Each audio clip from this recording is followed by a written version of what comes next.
Okay, it's Tuesday. I'm sailing from Milwaukee, Wisconsin to Pentwater, Michigan. I left Milwaukee at 3:30 in the morning.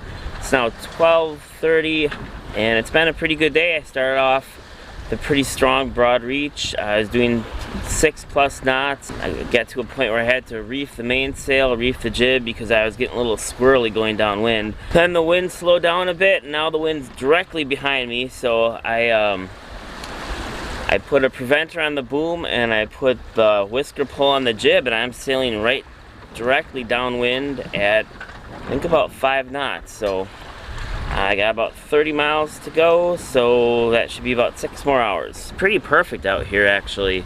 I put my Dodger back up, which usually I never sail with because I can't see through the glass.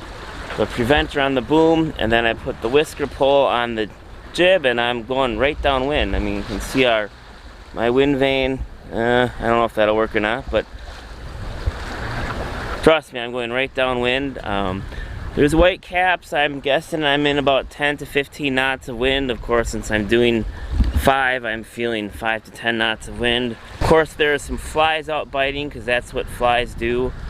Other than that, it's a gorgeous day. So hopefully 6 more hours I'll be into Pentwater. I'm just about to check my course and speed, make any corrections if need be. So far, so good. Alright, I'll check in when I get a little closer to shore.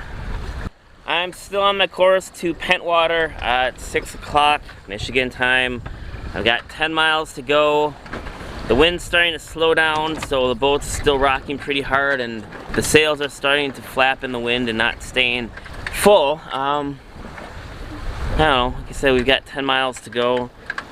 I think I'm going to start working on taking the sails down and start the motor. Not because I don't have time to sail, and just because I don't like the sound of the sails flapping, and I may as well just go and run the motor. And it's going to take a while to take the whisker pull off, the preventer off.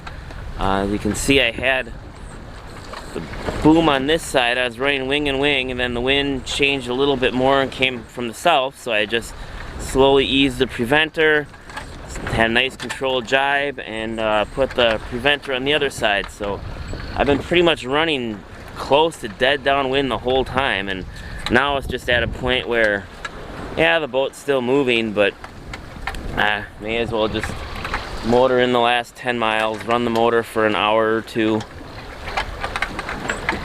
All in all, a pretty good day out here on the lake. The weather was pretty close to what was predicted. It picked up for a while in the morning, calmed down in the afternoon, and then picked up a little bit in the late afternoon. Now it's calming down. I just want to get in and anchor somewhere, so. Okay, let's, oh yeah, and I'm meeting up with Dean and Ann on Ride the Wind, so they should be anchored by the time I get there, so we'll see how they're looking, and then I don't know, I've been out sailing for, I don't know, 15, 16 hours, so just probably no fancy grilling or anything tonight, just something simple, some pasta or some soup, and go to bed and maybe make a good breakfast tomorrow. And explore Pentwater. I've never been to Pentwater, so I don't really know what's there. I looked at a cruising guide, but that just kind of tells you where to go eat, what bars to go to. I don't know, maybe I'll explore on the kayak a bit. So alright, yeah, we'll see Dean and Ann in a bit.